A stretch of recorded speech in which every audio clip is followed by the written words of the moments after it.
Você já ouviu falar do Skinwalker? Não, não é um lobisomem. É algo muito, muito pior.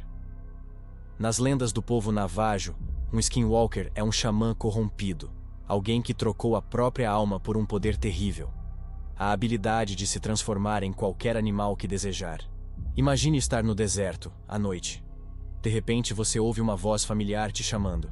Pode ser a voz de um amigo, de um parente, até mesmo de uma criança pedindo ajuda. Seu instinto é responder, ir até lá.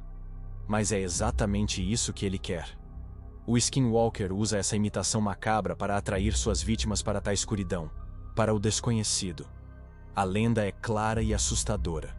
Se você estiver no deserto e ouvir seu nome sendo chamado do nada, nunca, jamais responda.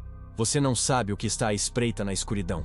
Curtiu essa lenda? Deixe seu like, se inscreva no canal para não perder mais histórias como essa e comente qual outra criatura te dá arrepios. Até a próxima.